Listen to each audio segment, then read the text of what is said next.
Oras na, Zambasulta!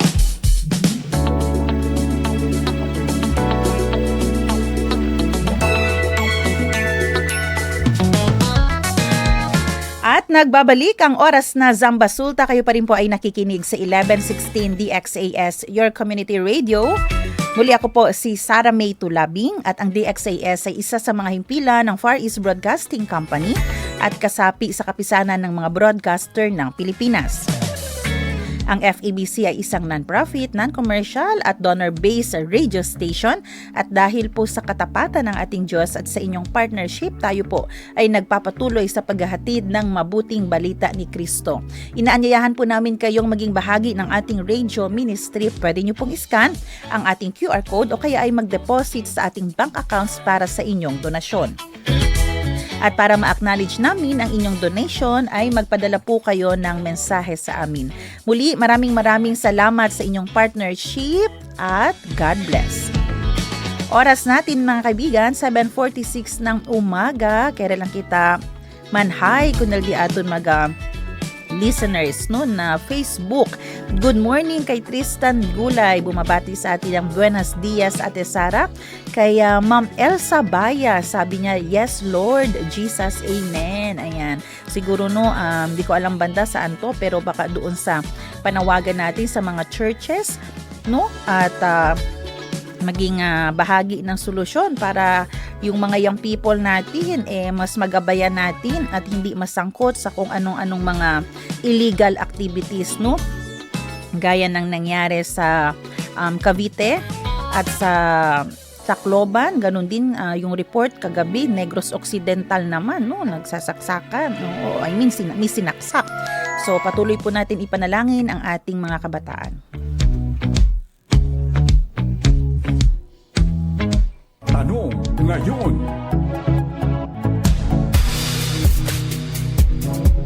Dahil pag-uusapan po natin ngayon ang tungkol sa scoliosis awareness dito sa ating segment Serbisyo con Compassion. Ang ating tanong ngayong umaga, kung may isang bagay po kayong gustong malaman tungkol nga sa scoliosis, ano po iyon? I-text nyo po ang inyong tanong sa 0916296625.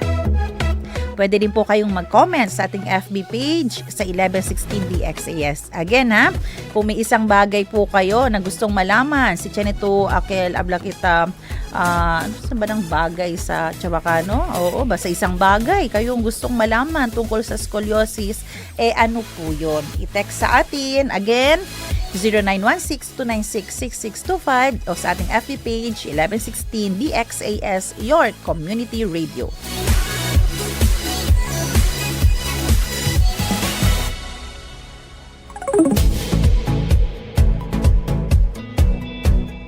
Sa Ley Informao, Prevenir enfermedad y saber el magacura. junto con el Zamboanga City Medical Center. Serbisyo con Compasyon.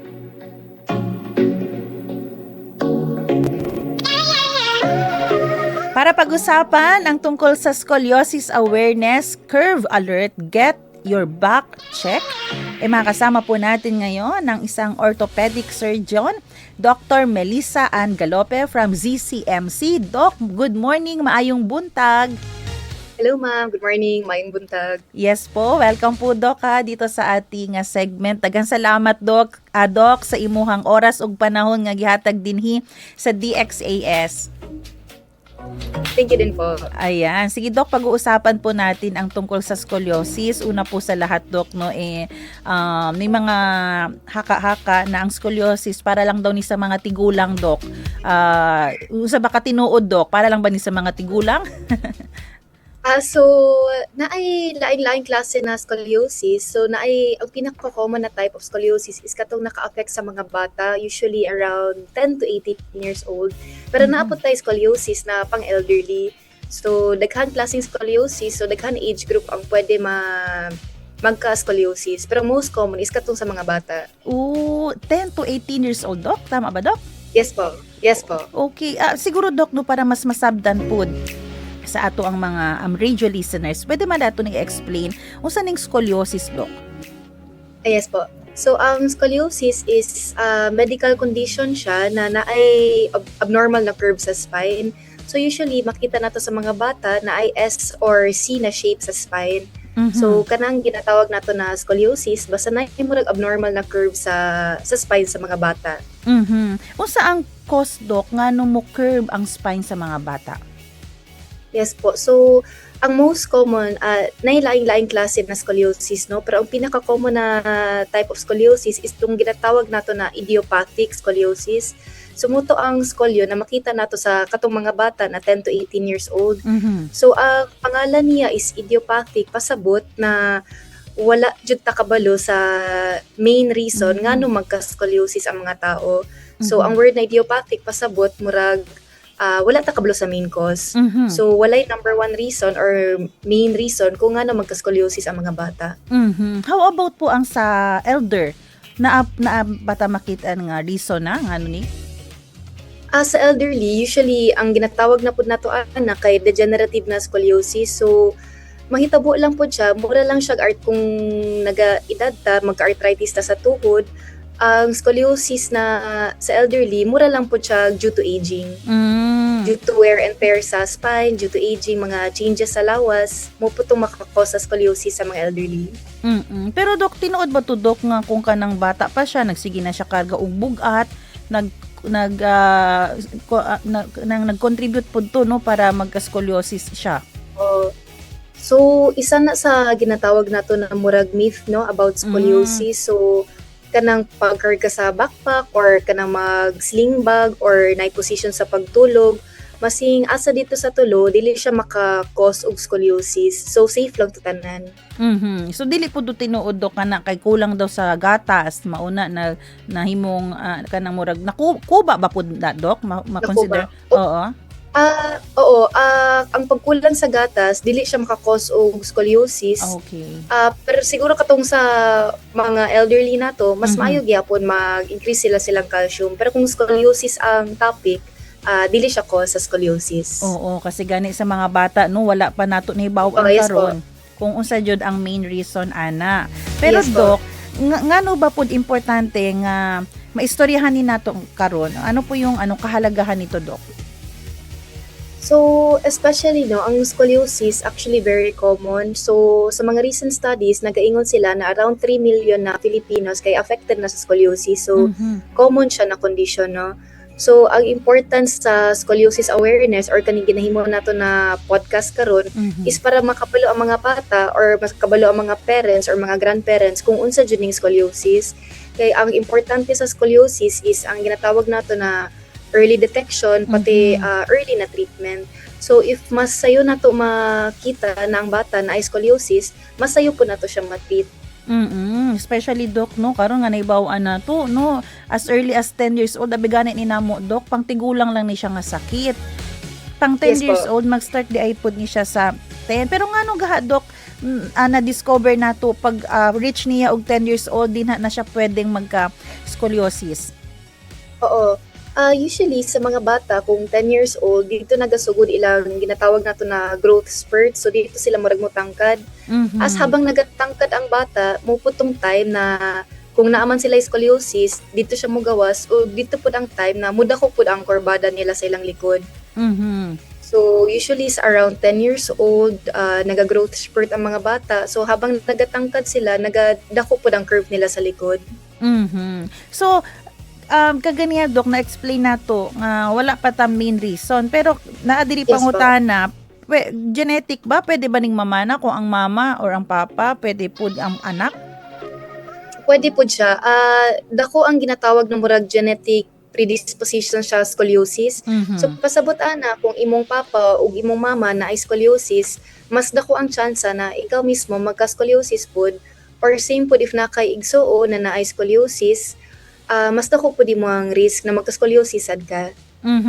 Okay. Dok, ang scoliosis, Dok, mauni siya murag letter C or letter S ang imuhang ang spine. So, makitan po na sa Yes, po. shoulders, Dok, no, nga murag dili straight. Tama ba, Dok? Oh, yes po. So, isa sa pwede ibantay sa mga parents, no, or grandparents or mga teachers sa eskwelahan kay if naay bata na dili pantay ang shoulders or dili pantay ang hips, kanang example musuot siya og t-shirt or musuot tas uneven tanawon ng t-shirt or naputay ginatawag na belt sign. So kung tahay ang bata mag-shorts siya or magsuot siya og pantalon, unya ang belt makita nato na dili siya straight, murag medyo kiwi siya Okay. gamay. Muna siya mga signs na uneven ang spine, so pwede siya maging senyales ng patient na scoliosis. Pero physically do kanang bata nga naay scoliosis or ang tigulang nga naay scoliosis, unsa iyahang makitaan pod nga symptoms or ma-feel niya? Oo, kung sa bata mismo, kung mild pa lang or moderate na scoliosis, wala pa kay na sila murag ma-feel na symptoms. Kato lang, makita lang nila physically or kung magtanaw sila sa mirror, makita lang jud nila na uneven ilahang lawas. So pag dili na mild or dili na moderate, unsa na dok ang ilang ma-feel? Oo, kung severe scoliosis, muna tong type of scoliosis na dili kay nato makita, no? Murag kung masking kinsa mo tan-aw sa pasyente, makita na jud na grabe na ang curve siyang likod. Okay. Kung ingana magud, kung severe na ang scoliosis, pasabot, grabe na ang curve sa spine, no? So, ang mahitapuan na ang mga organs or kanang mga internal organs nato sa sulod sa lawas, murag ma-displace pud sila tungod sa kadako sa curve. So, pwede sila magpa-complication sa, usually sa lungs or sa heart or anything na murag maipit ilahang organ sa sulod sa lawas tungod sa kadako sa curve. Pero makabati pud ba siya dok na murag sakit iyang likod, murag di niya masabtan, nga di dapit, sakit? Ang back pain, pwede pud siya maging sign of scoliosis kay tungod ka ng naga-muscle pain or muscle strain ang likod, pero dili siya ing anak ka common na sign of scoliosis. So pwede gyapon ka mag-scoliosis masing wala kay back pain. Okay. Pero pwede pud gyapon makonsider gamay nga. Pwede pud gyapon. Opo. Yes po. Okay, Dok. Dok, pwede ba na to ma-explain unsa nga pain pud na kung halimbawa na ay pain tungod sa scoliosis, usually unsa nga pain ang kind of pain ang pwedeng ma-experience niya? Katuno sa akong experience, dili siya naka-common na symptom ang back pain. Pero if magka-back pain man sila, unya naapod scoliosis, usually tungod lang siya sa kanang murag pamaol or muscle sprain nimo. Mura lang siya generalized or tibok likod nimo, murag naay pain tungod sa muscles. Pero kato dili lang siya naka-common na symptoms sa scoliosis. Kani bang scoliosis, Dok, no? Baka ang uban maguna-una, madala lang ni sa hilot. Or kato di ba Dok naaputo katong bag-o karon nga murag kato ba murag anong tawag nga po doon yung parang ilaha lang iayuhon ipatingog lang ang mga buto-buto? Oh, yes po. Opo. Kung sa studies na to i-base no, naay tulo ka kung atong topic is katong scoliosis na pangbata. So naay tulo ka murag level sa scoliosis, natay katong mild pa lang na scoliosis, na ay moderate na scoliosis, unya na ay severe sad na scoliosis. So kato silang tulo na ay lain-laing treatment depende kung unsa nakadako ang curve sa spine. Pero ang paghilot or katong alignment mas dili pa siya naka-proven na makatreat sa scoliosis. So naatay laing treatments na ginabuhat per specific type sa scoliosis sad. So like for example, Dok, kung mild pa lang, Dok, kailangan na ba ni intervention like sa imuha, Dok, nga mga expert nato? Oo, kung mild na scoliosis, ang pasabot ana gamay pa lang iyang curve, no. So usually ang ginahimo namo ana is observation lang. So kailangan siya mobalik sa iyang doktor kada 6 to 12 months para mag-usab ta og x-ray. So importante ni especially sa mga bata na example babae ang pasyente unya wala pa siya giregla or wala pa siya gidugo, pasabot ana napa na siya sa edad na paspas siya motubo.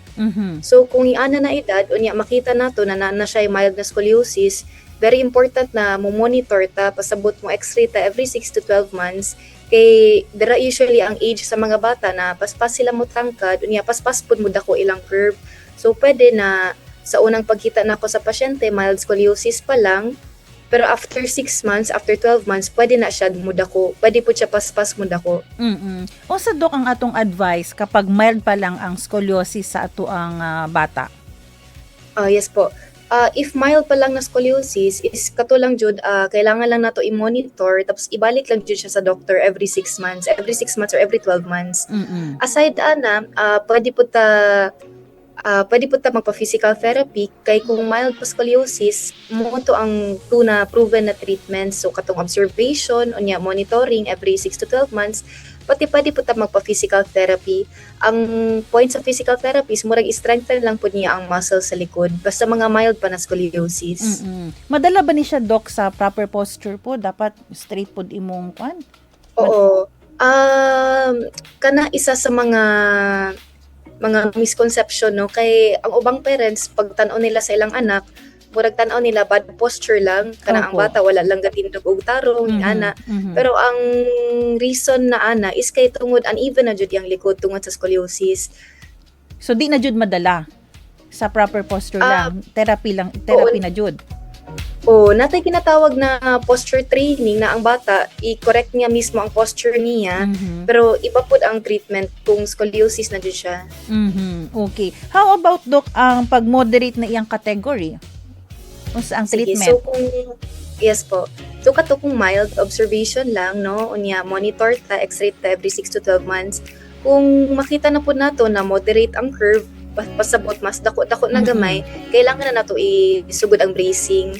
So Okay. usually kana na mga degree sa yung curve kay kailangan nata magpa-brace sa mga bata. Doc, give us anong idea, Doc. Paano sa nang bracing, Doc? Ang bracing kay kadalasan karon mura siya plastic, no, na brace na ginabutang sa lawas sa mga bata.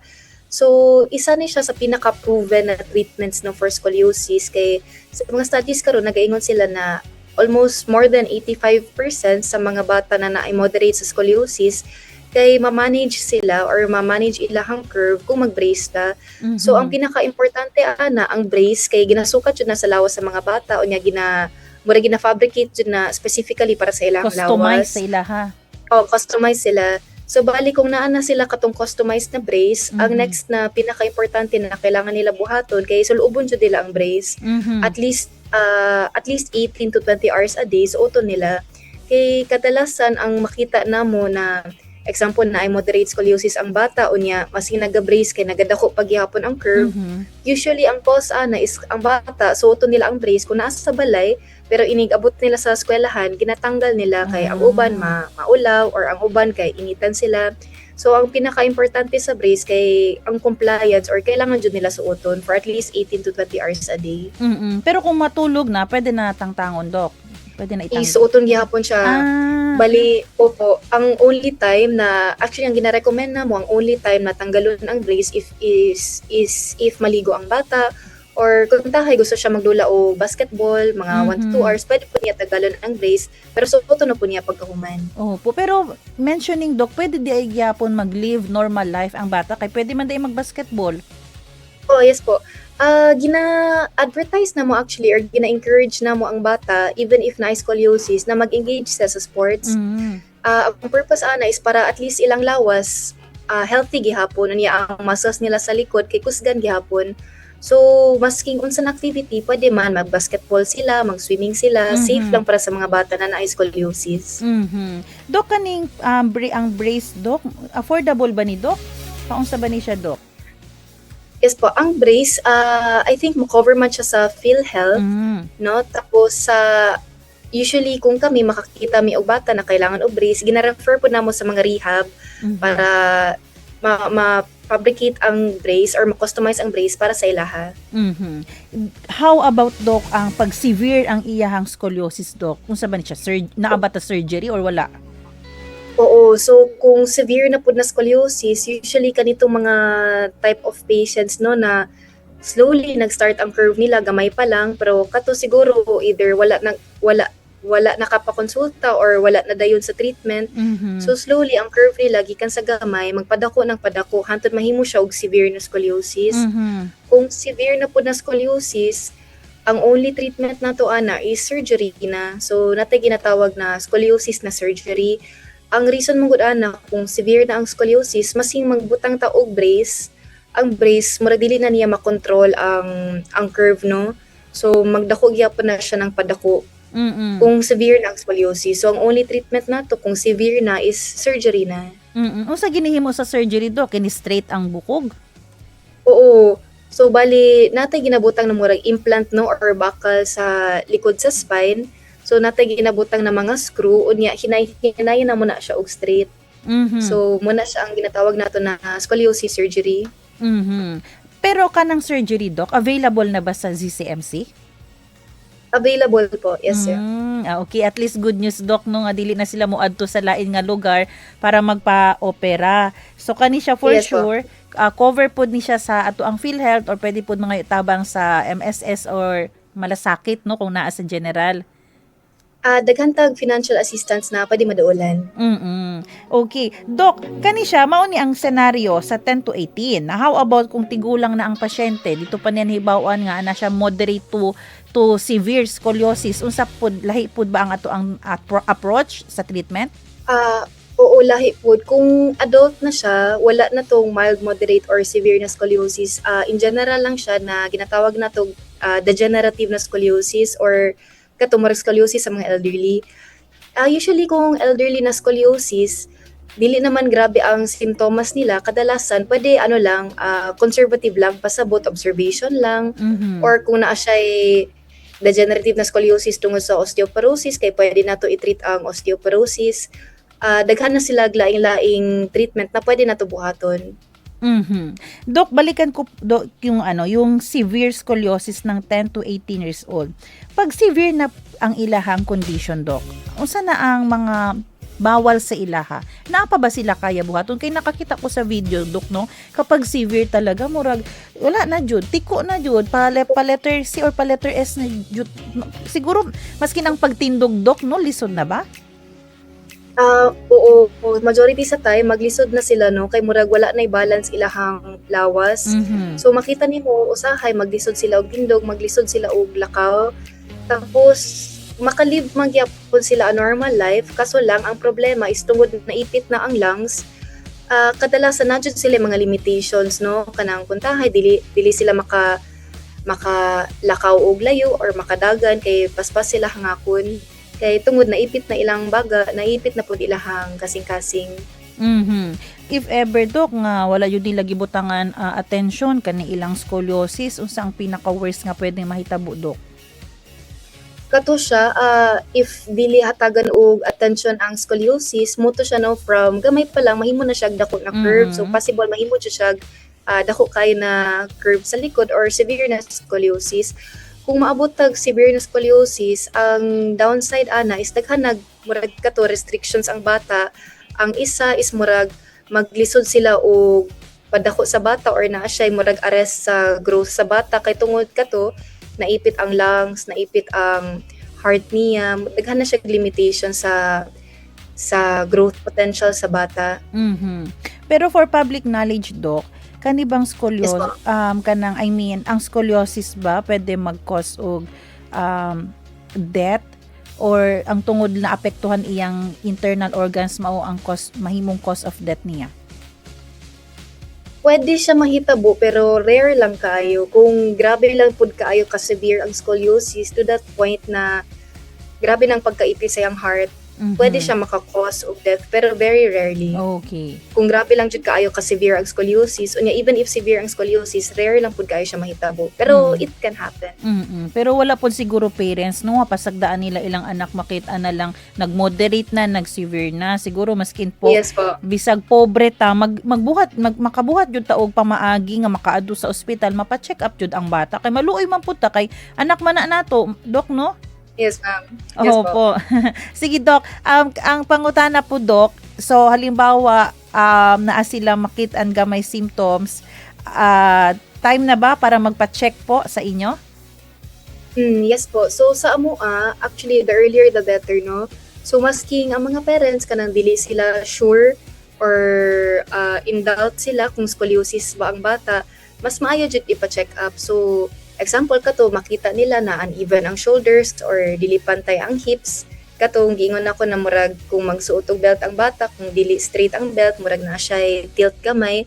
Kung nay mga ingana na simptomas or usahay ang parents mismo makita nila na naay curve gamay ang sa likod, masking dili sila sure kung scoliosis, mas maayo magpa-consulta na lang jud sila para at least mapa-x-ray nato, ma-examine nato ang bata, mapa-sure nato kung scoliosis ba siya or dili. Doc, naa diri pangutana from Christina Alabata. Hi po, Doc. pwede ba na siya ma-develop by wrong of sitting position? Thank you dahil sa question. Opo. Ang wrong na sitting position, dili siya makakos og scoliosis. Mhm. Same lang siya sa katong wrong na position sa pagtulog or sa pag-backpack or sa pag-shoulder bag. Katutanan kay dili makakos og scoliosis. Okay. So wala siya sa posisyon sa tulog or sa imuhang pagtindog, no? Actually, nagka-scoliosis lang jud ka nga hangtod Opo. karon wala na to nahibawan unsa Wala jud ang kabalo sa cause. reason. Yes po. Yes po. So ang pwede lang mahimo karon intervention. Mauna ang apaso nato di na jud mahimong letter C or letter S ang imuhang likod. Kay kani ako ang likod, Doc, murag pa letter C na siguro pod ni. Gahulat na lang ko annual physical examination namo diri sa office para mapacheck na pod din nako. Pero Doc, na diri no myth hindi nakakahawa ang scoliosis, of course, no? Yes po, dili po. Opo. Ang scoliosis ay para lamang daw sa mga babae.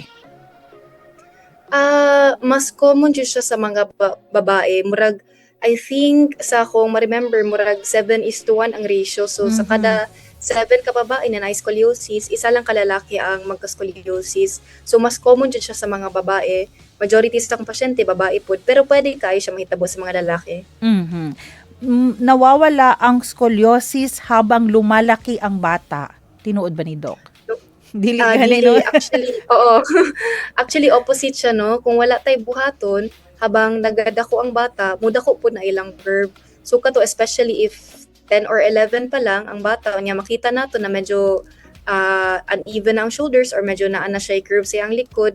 As nagadako siya, mudako po na iyang curve. Napoy dakong chance na mudako ang curve nila. Ayan, sabi po ni Christina, thanks po Doc, God bless. Ayan, kani po Doc, no, kani bang may scoliosis na ang bata o man siguro sa kapobrehon, magtrabaho pa, ang iyang trabaho ka na magkarga og mga bugat nga mga butang, makadagdag po ba ito para mas mag-severe ang iyang scoliosis? Dili man siya makadagdag. Any physical activity, dili man ninon siya makadagdag sa scoliosis niya. Pero may prevention po ba, Doc, para malikayan naton magkaroon ng scoliosis ang isa ka tawo? Kung i-prevent nato ang scoliosis mismo, wala, no? Kay kato lang, wala matakabalo sa main cause sa scoliosis. So, pwede any sa ato or any sa atong mga anak, pwede lang dyan sila magka-scoliosis. So, dili nato ma-prevent ang scoliosis mismo. Pero ang ma-prevent nato is na mulala siya. Okay. So, Doc, no, oras aton 8:30 ng umaga, dali lang kayo itong oras, Doc. Pero, ang ato ang tema po karon, Doc, is curve alert, get your back check. So, mo sa atong masulti sa mga ginikanan, panawagan nato si Ilahat, Doc. So, regarding sa motto na curve alert, get your back check, siguro ang take home message nako sa mga listeners karon kay ang pinaka-important na part sa scoliosis is katong early detection pati early na treatment.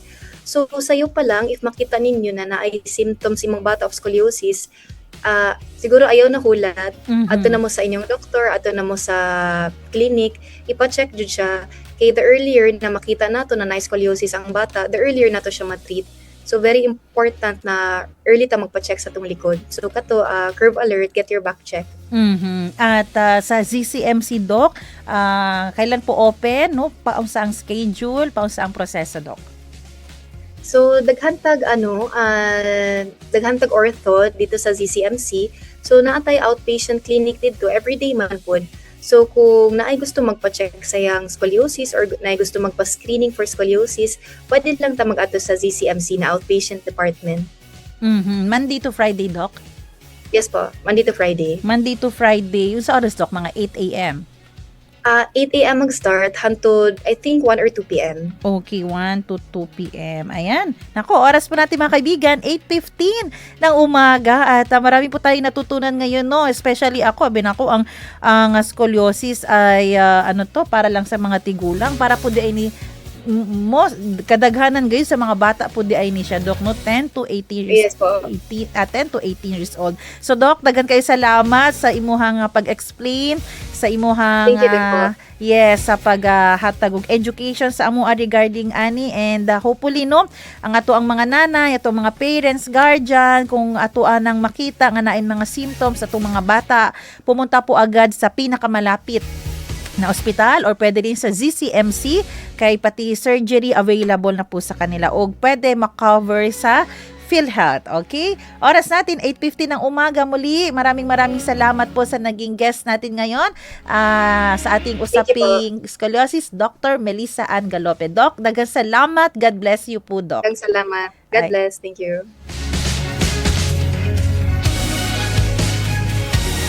Ayan, oras natin mga kaibigan, 8:60 ng umaga. Maraming salamat po sa lahat ng mga nakinig sa atin. Good morning kay Rogelio Mondenido. Ayan, sabi niya pa, good morning po. Maraming salamat po sa inyong pakikinig dito sa ating programa. At syempre muli po nananawagan po tayo sa ating mga magulang. Oo, hindi lang din ang mental health, ang behavior, ang dapat bantayan sa ating mga anak. Daghan kaayo challenges no sa atong mga young people, sa atong mga anak. Oo, pati scoliosis di ay pwede di ay na magkaroon no. Pwede meron ang iyong bata, kaya bantayan po, and early intervention ang pinaka-importante para dili na gayon siya kanang makuba kay lisod no.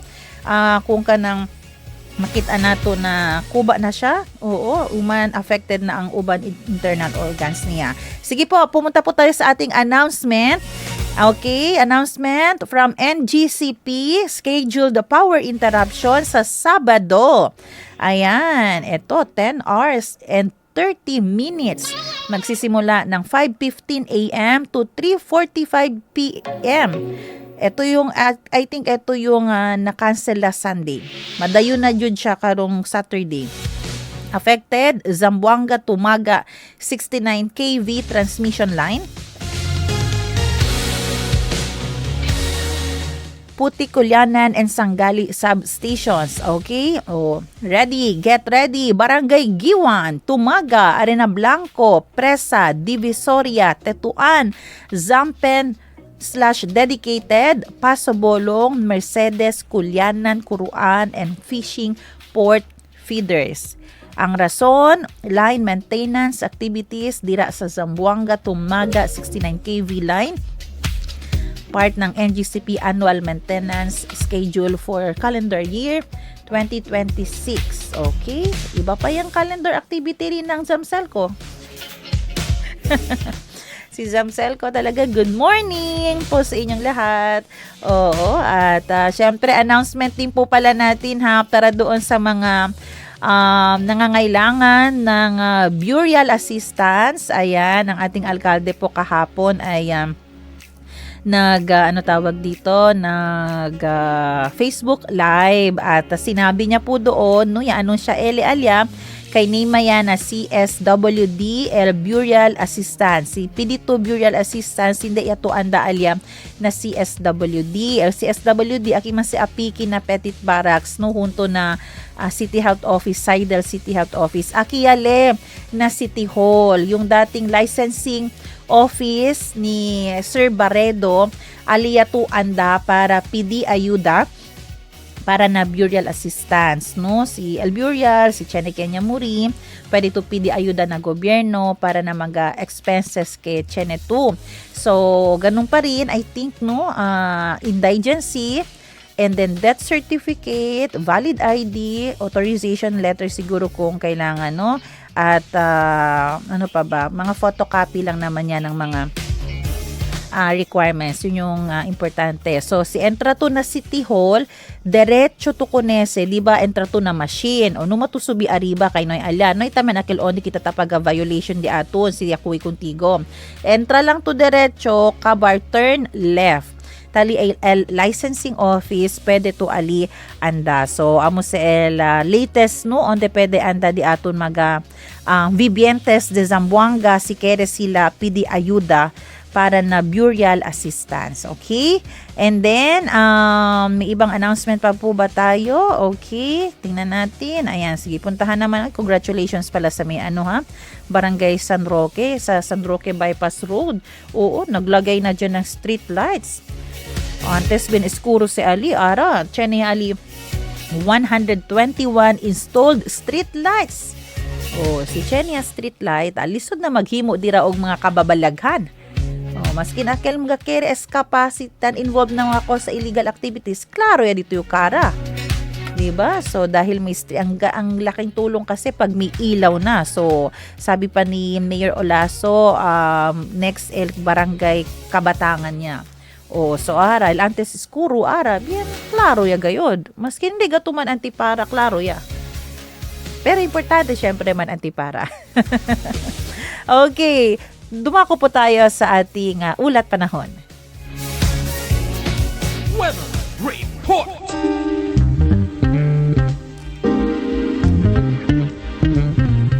Bagyong Francisco patuloy na lumalakas, habagat po nagdudulot ng ulan sa bahagi ng Mindanao. As of 3 a.m. kaninang madaling araw, namataan ang sentro ng Bagyong Francisco na ang international name ay Mekala sa layong 725 km silangan ng Tuguegarao City, Cagayan. Taglay po nito ang lakas ng hangin, aabot sa 140 km kada oras sa gitna at pabugsong hanggang 170 km kada oras. Kumikilos ang bagyo pahilagang kanluran o west-northwestward sa bilis na 30 kilometers per hour. Habang nananatiling malayo sa bansa ang sentro nito, patuloy itong binabantayan dahil sa posibilidad ng epekto nito sa panahon sa ilang bahagi ng Pilipinas. Samantala, patuloy na pinalalakas ng southwest monsoon o habagat ang pag-ulan sa Visayas, Mindanao at Palawan. Ayon po sa forecast, makakaranas ng maulap na kalangitan na may kalat-kalat na pagulan at pagkulog pagkidlat ang Zamboanga Peninsula, Basilan, Sulu at Tawi-Tawi. Nagbabala rin ang otoridad sa posibleng pagbaha at pagguho ng lupa sa mga apektadong lugar sa katamtaman hanggang paminsan-minsan malalakas na pag-ulan. Pinapayuhan po ang publiko na manatiling alerto sa mga susunod na abiso ng mga kinauukulang ahensya at mag-ingat sa anumang posibleng panganib dulot ng masamang panahon.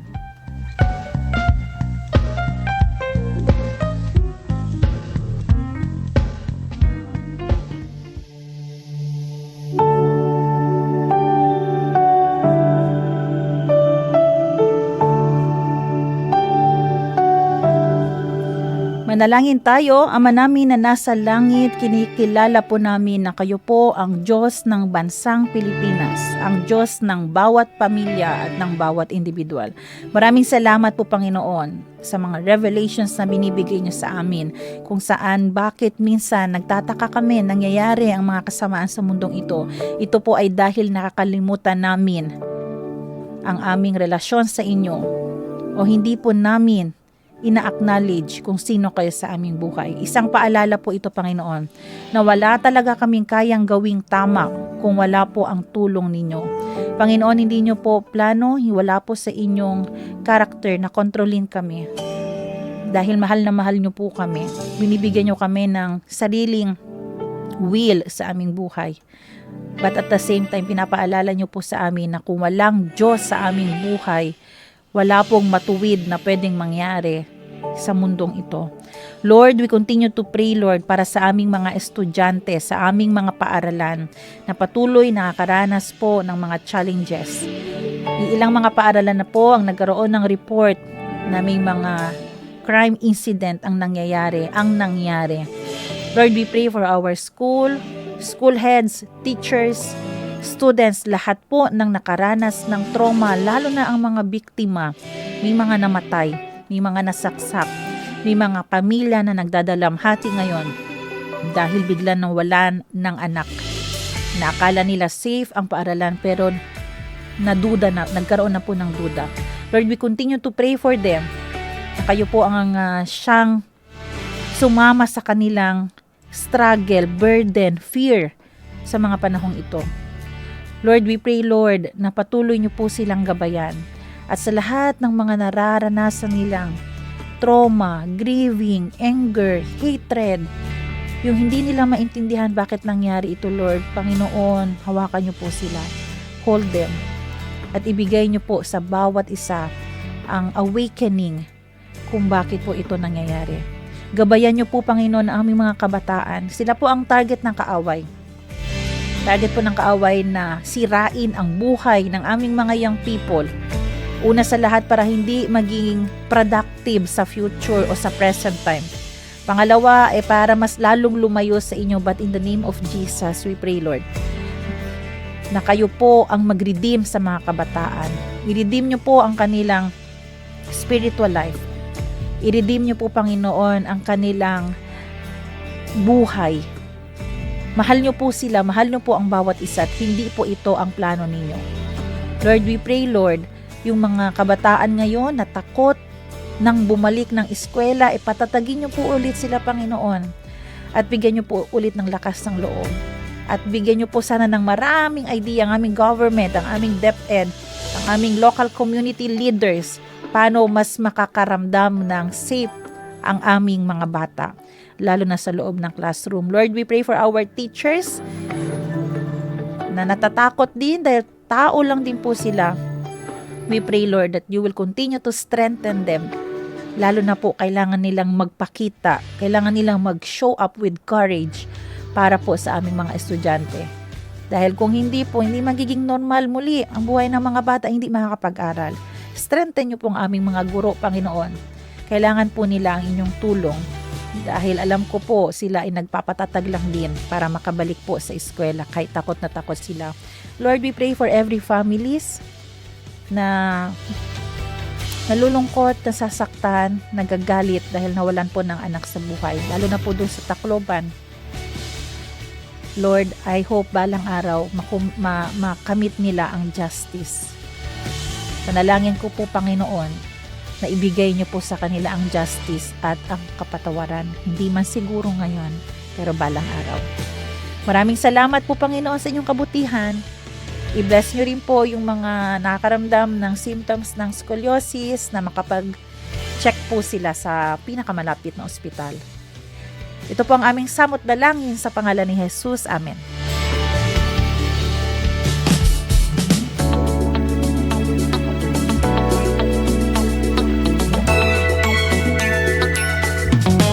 Oras natin, mga kaibigan, 8:27 ng umaga. Maraming salamat po sa lahat ng mga nakinig sa atin. Ayan, sa PHU, ZamMed, Buen Salud. It was a nice health talk. Thank you, Doc Mels, for the beneficial health information. Thank you, ZCMC and DXAS for this episode. Maraming salamat din po sa ating partner dito, ang ZCMC. At syempre, sa ating mga tagapakinig, radyo at Facebook, maraming salamat. Maraming salamat sa ating technician, Kuya Rolando Alfonso. Susunod na po ang programang Serbisyong OFW Family Matters at Radyo Sincoman. Magkarinigan po tayo muli bukas dito. Kasama natin si Professor Arnel Golen Sanchez. At syempre,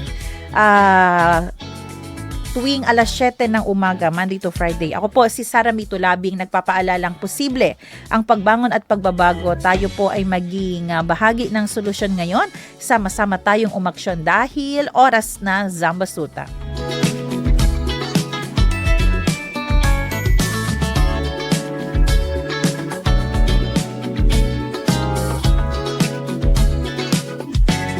Inyong napakinggan ang programang Oras na Zambasulta. Para sa mga komento, mensahe o suhestyon, tumawag o mag-text sa 0916-296-6625 o sa 0998-844-1410.